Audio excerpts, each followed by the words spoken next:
Greetings, salutations. What's good, everybody? It's your boy Ekard, here, my partner in crime, Hey guys, what's up? It's OTK. and we're here today for Spooderman, your friendly neighborhood Spider-Man. So this is going to be a 10 episode ride. They released 2 episodes already, for today, which will be reacting to both episode 1 and episode 2. Yeah, Spider-Man, one of the most iconic superheroes, of course, and this one is following a different timeline from what I understand. Yes. Yeah, within the Spider-Man universe. Yeah. Yeah. Every cartoon is every Mhm. adaptation of a Spider-Man animated series is its own timeline, Mhm. but would connect to, if anything, Marvel show that's running at the same time as it. So Yeah. like the 90s Spider-Man was in the same timeline as Iron Man and X-Men Mhm. and the Fantastic Four. Like all they all do like little Yeah. cameos on each other's shows and stuff. Spider-Man is and his amazing friends had a what would have been a crossover episode if they decided to go forward with the X-Men cartoon from back in the day instead of Mhm. doing just like Friday the X-Men. Yeah, but this is in and of itself, though, now that the MCU has established that there are multiple timelines and things like that, it is sort of MCU adjacent. Yeah.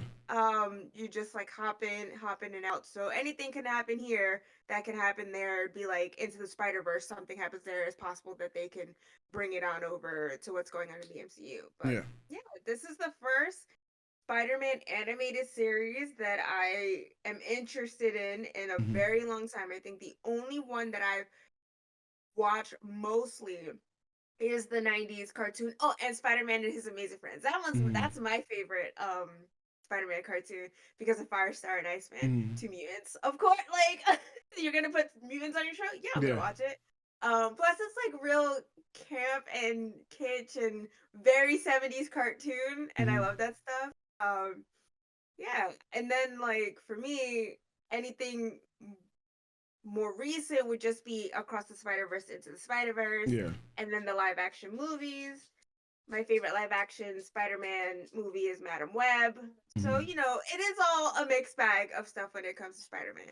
If you watched our X-Men videos or if you're, Mhm. hear from our DC stuff like Creature Commandos or My Adventures with Superman or anything else, I am an X-Men girly. Mhm. Um, though over the years I have come to appreciate and really respect Peter Parker Spider-Man.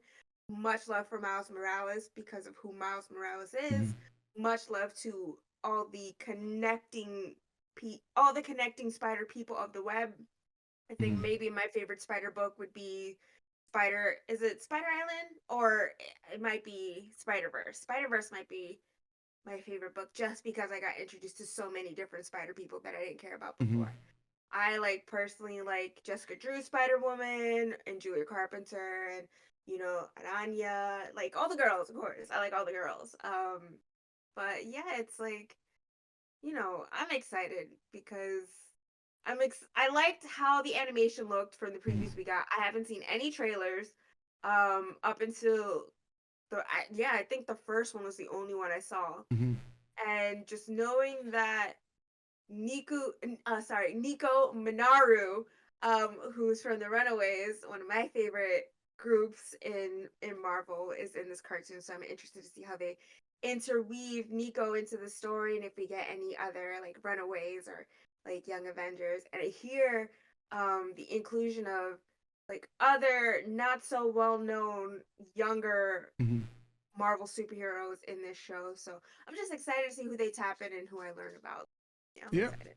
All right. Well, with that said, folks, let's go ahead and jump right into your friendly neighborhood Spooderman. Don't mess with it. Oh man. Bum, bum, bum, This bum. better have an opening that slaps, or I have to turn it down. Crack phone and everything. Wait. The comic book feel. Yeah, I like that. Peter, wait! Your oatmeal was getting cold, so I packed it to go. Oh, they Young modeled, and May. yeah, yeah, Okay. they modeled after Young Anime. Yep. The best. No, don't go yet. Of almost there. We know New York trains. You are not almost there. You're never almost there. You're never almost there, fool. You have to be at the MTA an hour early to be almost there. Why does it like mashed potatoes with a piece of meatloaf in a bag? Is that Iron Man? Yes. So we know that Avengers exist in this universe now. Almost killed. Hello? Opening a portal. The hell? Yeah. It's like, Mr. Strange, what's about to happen? Mr. Strange! You called him Mr. Yeah, Strange! it's like, it's Mr. Strange for him, not Doctor yet.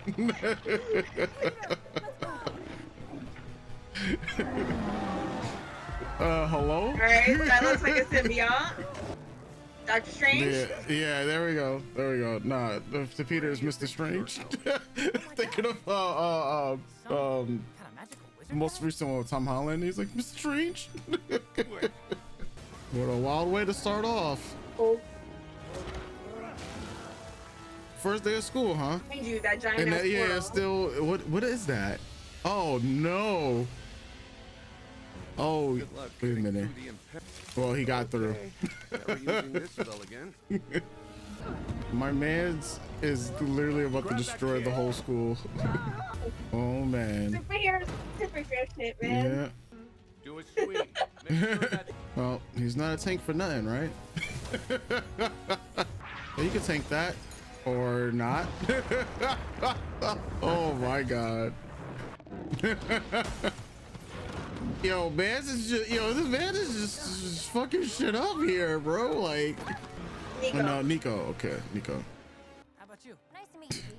I'm Nico Minoru.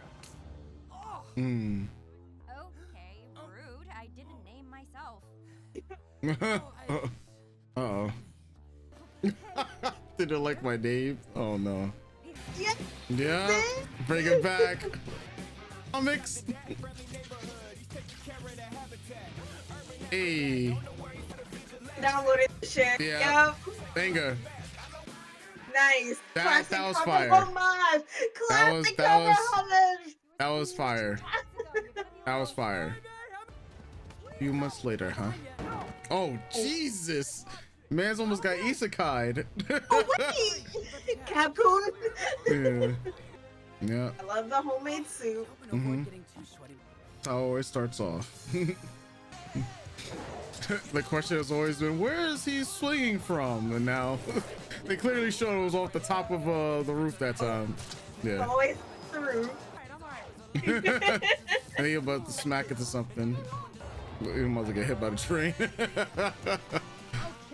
All right, he's definitely about to get isekai'd. Oh no. Is that a bug man? Oh, combo! Yo! I think your bro got a concussion right now. Everyone's got to record it. Oh my Damn. goodness! Oh, yo, the door too. Oh man, kick his ass, sea bass. Oh, don't forget to Delete your Your account. account's to you, yep. L L plus ratio, yep. This is how you know this was taken for modern day. L plus ratio. I have Venmo. Oh yeah, we definitely in the 2000s.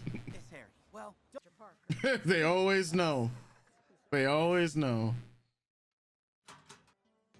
It's fine. The romantic music. Oh, I'm sorry, Pearl. Partner. PD part Oh boy. down bad. So, She's to babysit you. Yeah. was she your babysitter? No, I was Yeah. like 11 and 11 and a half, yeah. Because of that, Pearl's never gonna know that you feel that way about us. right. The worst you could say is no. Nico, are you thinking about yourself? Are joking, right, Nico? Nico? Nico's like, yo, if you don't ask her, I will. Although it's become a cultural reference when discussed. Spider-Man fanfare. Yeah. Did you Lock guys- in, bro. Get that license plate number. You got it. Yeah.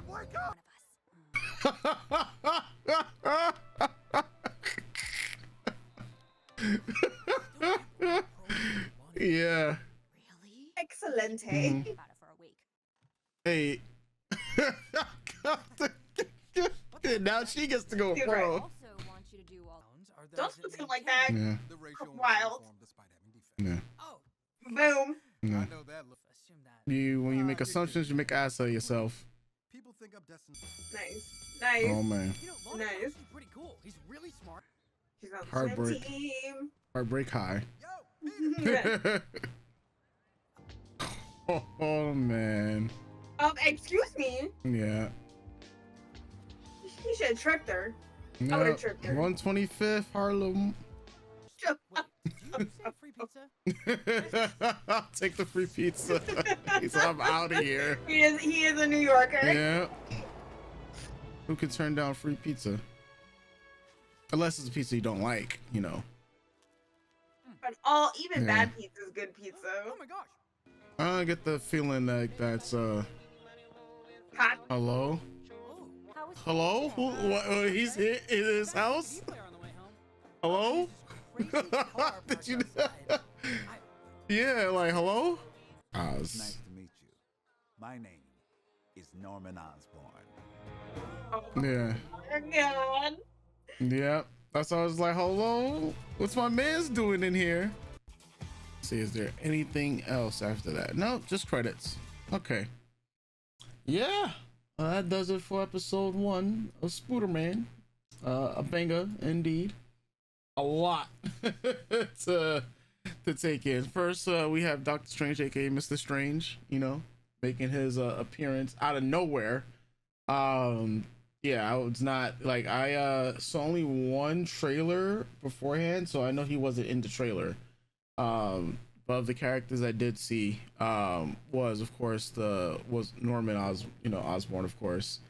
I think Lincoln was in that trailer, and okay, so this is Nico. I didn't know the name of the character in the trailer because I don't think they said it in the trailer itself. But I try to stay like away from as much spoilers as possible for trailers and whatnot for this, and just come into it like without knowing much outside. I mean, of course, I knew like the animation style was going to be more cartoon based. A lot of people, there's mixed opinions about it because a lot of people want it more so, I guess, updated American comic, animation and whatnot.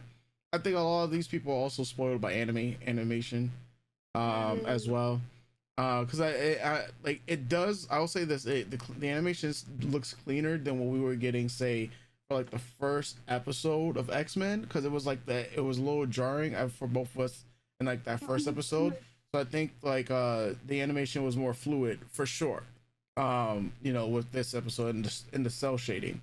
So I can see like a lot of people apprehensive about cell shaded animation stuff and whatnot. It's not for everyone, at the end of the day. But I have no problems with it, because it was fluid. That was the main thing. It was real fluid. Like everything did flow well. It's reminiscent of comic books. Wasn't sure how urban we were going to be getting with the dialogue, but I mean, hey, Venmo, that is very new. L plus ratio, that's in like the last 3 years. Seeing that and the live streaming, those hints of culture that are more modern days is taking over. So it was great to see a nod to that. Racial profiling, that's a lot of people believe racism is dead in this world. In New York, for some reason, it's just like we know better that it is not. Yeah, So, like my man's just. I mean, it happens on the regular, man. Sitting on the train, especially me being a black man, sitting on the train and people just go past you by because they're like, yeah, it's like the, like the slights. People might be like, oh, it's not racism or it's not the discrimination. Please get over it. Like, open your fucking eyes, folks. Obviously, it's always going to be around. People just no longer want to acknowledge it and whatnot. But that's what we're seeing here, and then just the dichotomy between Lincoln and what the assumption is. He's like supposed to be like the typical jock, who's only interested in sports and whatnot. but he just literally brought up something really important. You gotta have options in this world, right? The more options, the more opportunities you get. If the sports career, like let's say you get into an accident, these things happen, injuries happen. My younger brother had an accident that derailed his sports career. So did my older brother, and so they had to, you have to think about, other things, right? And so he's just laying out his options. His family's in a, I guess we can say a bad neighborhood. Like you got the cops following him around just for walking while black, right? Mm-hmm. So there's a lot of things that he's going to be dealing with that we're going to be seeing in this series. It's funny because I can hear the think pieces from a lot of incels online that's saying we don't want to see the Spider-Man's too woke and whatnot. Like, and because I've already seen it beforehand, and I know we're going to see it even afterwards and whatnot. And it's funny, the people who are tired of saying quote unquote seeing these types of things are just the people who've never had to deal with them, or have friends that had to deal with them. But of course, if the shoe was on their foot, this is something that they would like to see tackled, right, at the end of the day. So I know the discourse around Spider-Man, especially given what's been going on in the last couple of months, is going to be very interesting when it comes to the interwebs, all puns intended. Mm-hmm. Yeah, I think as a pilot, really amazing first episode. Rotten Tomatoes had it at 100% for first two episodes. I can see why now. Because I take that with a grain of salt of Rotten Tomatoes, but usually when it's like 100%, it's usually good, and those are still rare in and of itself, but usually it's good. If I take it with a grain of salt, and I'm like, yeah, this was a great pilot episode. Wasn't sure where, like, and I just don't know where we're going with the story. Obviously, it's great to see what's gonna happen. I think what's cool that we just jumped into after Uncle Ben died. We didn't rehash that. It's been done like to death, literally. I'm sorry.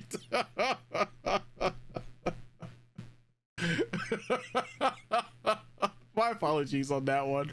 But yeah, it's been done a lot. It's been done a lot. So they say, yeah, you know what? We don't need to kill Uncle Ben again. Right. Aunt May, she's much younger. They had definitely taken that from the current day Spider-Man with Tom Holland. I thought that was an interesting choice as well.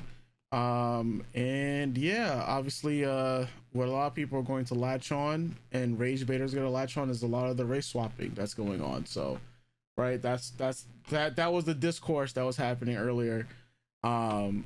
And I'm just like, we've seen it a lot in comic books, right? Like, this is a thing that does happen, and like the main thing is that what comic books don't tell you is that they're not doing race swapping to fix things. I think that's the main context where a lot of people have issues with when they're saying, "Oh, I fixed it," type of deal. Because if you remember the discourse we had, within was it Donadon, and then other things where people would be like, "Oh, fixed it" or whatnot. I think that's what people have more issues with, because nothing was particularly wrong to begin with, type of thing. So like that, as long as that discourse is, I haven't seen that discourse, but yeah. The only time it's ever a fix is when a character gets created and you're in its creation, especially older characters, and they're kind of a caricature of a culture or a stereotype or something.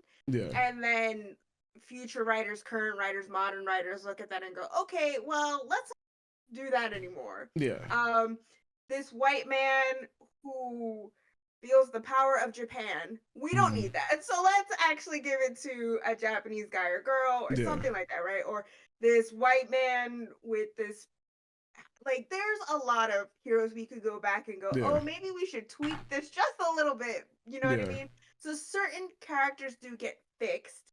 Other times it really is just alternate universes where it just aligns better. But as far as like comic discourse,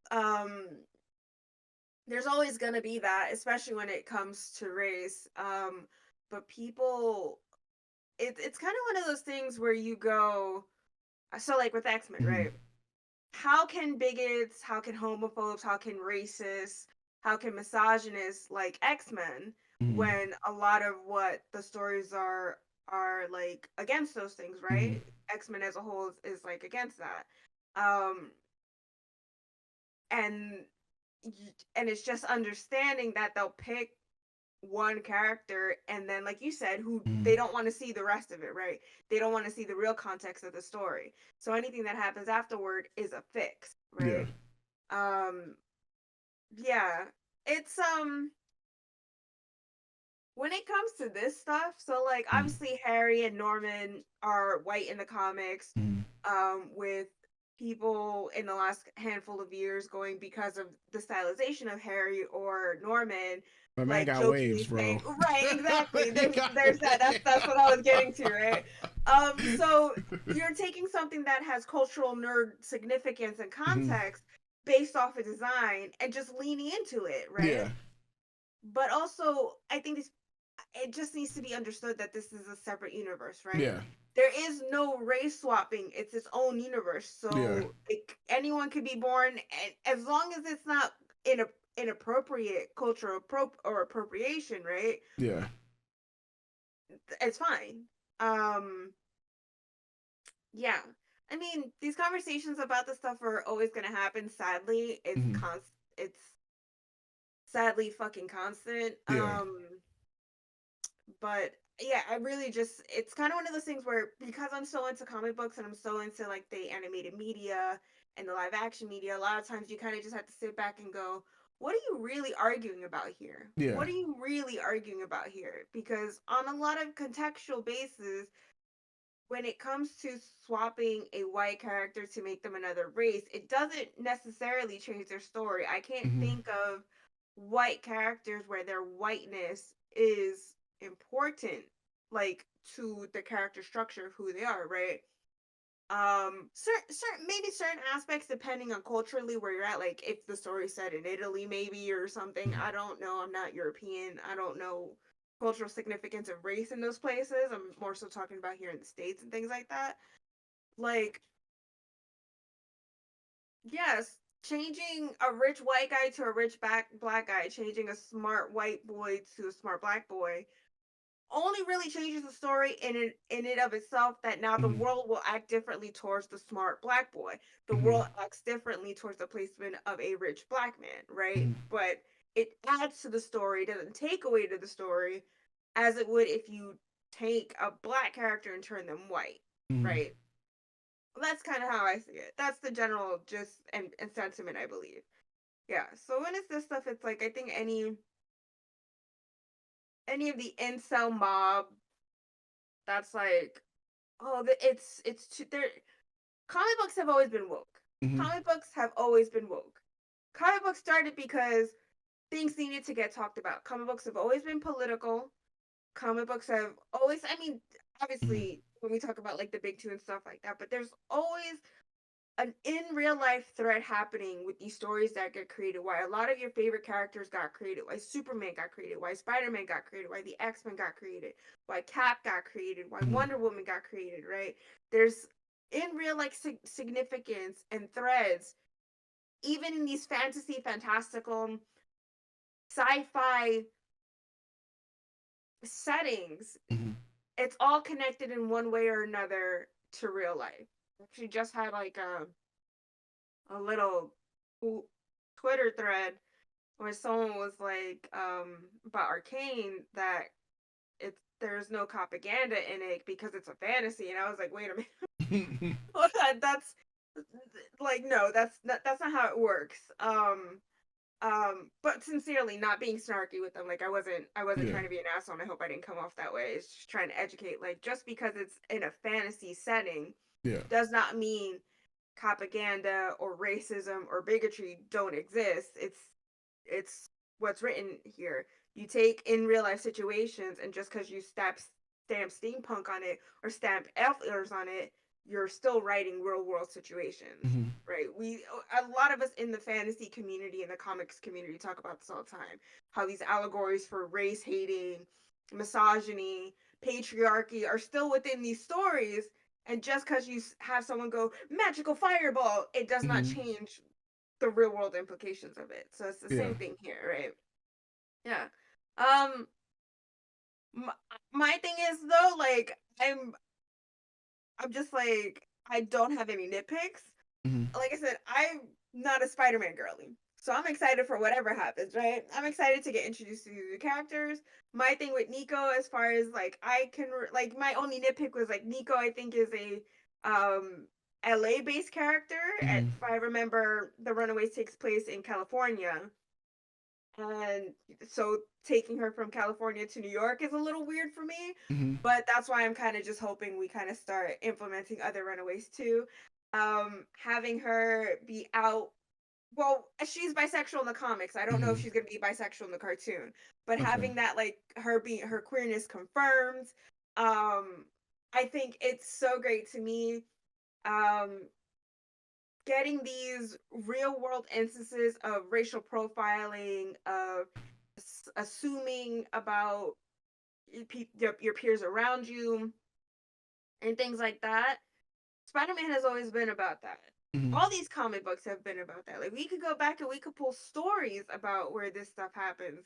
We could talk about not it doesn't even need to be about Peter Parker. We could pull pieces from actual black comic book characters that Hmm. talk about this stuff. I think Sync from the X-Men and his introduction and how his demise in the early Gen X comics is a good example of something like this. Hmm. Um yeah, so I think anyone having complaints about this or just looking for something to argue about, um, or rage baiting for the Elon Bucks, yeah. Look, to me, this was a 10 out of 10 episode. I had a Hmm. lot of fun. I enjoyed the animation style. I enjoyed the OST. That opener is a That banger. opener's a banger, man. Yeah. I love the inclusion of Pearl. Her name Pearl Pagan. She is the superhero wave. She's a Filipina. So getting to know more about her, I haven't read any Agents of Atlas, which I believe she's a member of or a in and out member of. So getting to learn about her is going to be great for me. I'm surprised that they went with Nico and Pearl instead of Hmm. doing your basic Gwen, MJ, and Felicia, Black Cat, Mary Hmm. Jane Watson, I was gonna call her Gwen Stefani. That's not her name. Oh man, Too many Gwens in my too head. many Too many Gwens. Gwens in my head. Gwyneth Paltrow. Right. Not Gwen Stefani. Yeah, You know, Gwen from the comics. yeah. Um, so I think obviously eventually we'll hopefully get to see those characters, and if not, that's okay too because we have so many iterations of all three of those female archetypes around Hmm. Spider-Man. Plus, this is also only season one. I love Yeah. that we're including aspects of MCU, but keeping it very Spider-Man based that we haven't really got in the movies. Yeah. Because when I look at the Spider-Man movies, it is really more MCU focused than it is Spider-Man focused, if that Hmm. makes sense. Anything we could do to make the connections with Sony and Disney Marvel, um, yeah, it kind of just is what it is. Those movies are Yeah. enjoyable for what they are. Yeah, I Isn't like. Lincoln also like a villain? If I remember, it's been a while, but um, I don't read enough Tombstone. Spider-Man to know. I think it was Tombstone, or like 'cause I think that's what he. Maybe other Spider-Man fans maybe might know. I've just been like it's been a long, long, long time. Yeah, that's why I was like Yeah. I think Lincoln might, but Yeah. we'll see how they I mean, do it. we'll Yeah, find out, right? yeah. I hope my baby doesn't become. But and it's also if he does though, but it's also then we got to talk Mhm. about understanding the circumstances that lead And teens yeah, to villainy and stuff like. But we've talked about that in other things too, and yeah, how your circumstance really puts you in positions where you have to figure out how to survive, right? yeah, And from what we get from Link, it's like, well, now we understand his circumstances, and this is a smart kid who's trying his best to do his best for himself and his family. He's a good yeah. kid. if he does become a villain, what would lead him to do that, right? Or Yeah. if he becomes wayward, what would lead this good kid to do that? And then talking about, we're only episode 1, right? Yeah. That's and then like it just be, and then talking about the difference between the opportunities of, even though Peter's not a rich kid, he's a middle class kid, but he's still a middle class white boy, right? Yeah. Comparatively to uh it's not middle class, it's less than middle class young black man in Lincoln, what that means. And the conversation's happening. Well, we're only episode 1, so I'm trying not to jump ahead of myself. But I know that Daredevil's supposed to make an appearance, and it is Charlie Cox who is the Daredevil in the MCU. I'm happy to see Strange.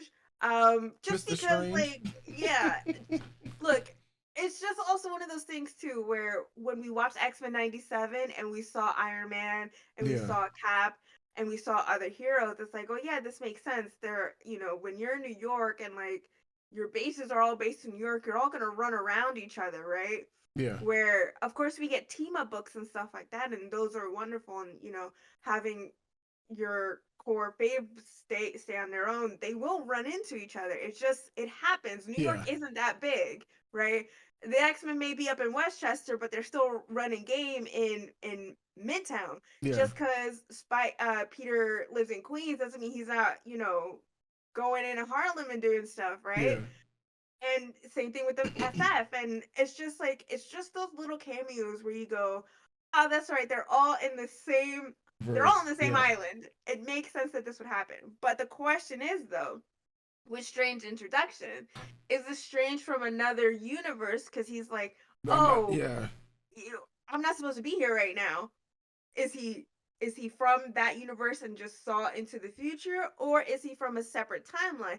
And the spider that bit Peter, it doesn't seem like a science experiment. It seems like either an alien spider or a magic spider. So does that mean that this Peter Parker's essential spiderness is going to be inherently different from regular 616 Peter, right? Like I have so many questions. Like which Peter we're actually going to be getting, you know? What kind of Spider-Man are we getting here eventually, right? Because it's only been 3 months, and these things are gonna mutate and change, and we're gonna find out more about the spider. And also, who was the one that picked up the bag that the spider crawled into? So many questions. Like, I thought this episode was so much fun. I love the introduction of every character. I love the setting. You know, I like that we're starting with him as a freshman, so we at least we can stretch it out to 4 seasons, a year of high school each season, but I would prefer 2 seasons a year, right? So 2 seasons for freshman year, 2 seasons for sophomore year, to like that way we get 8 really good seasons of building on this character and then pushing him forward into Colegio and into the world and leaving Peter off with whatever's going to happen there. And it leaves it open for that many seasons for that much connectivity. Like there's such a wealth of stories to be told from high school Peter to adult Peter, and then the back and forth. And I'm excited. Like, it's the first time in a long time that I've been excited for a Spider-Man property, except Madam Web, but you know, the girls who get it yeah, I give, for a pilot episode, I love the color grading, I love the comic book feel, I love the cell shading. I thought the movement was really cool, though. Even for me, the movement and the overall look of it kind of looks like a online game, not really an animated series. But I like it enough that it puts a smile on my face. Yeah, yeah. 10 out of 10 episode for a pilot. I really enjoyed it. I really enjoyed it. Oh man. Well, I guess, folks, since they released episode 2, we're gonna go ahead and check that one out, and we'll be catching you guys for that one pretty soon. So stay tuned, everybody. You already know. Doses.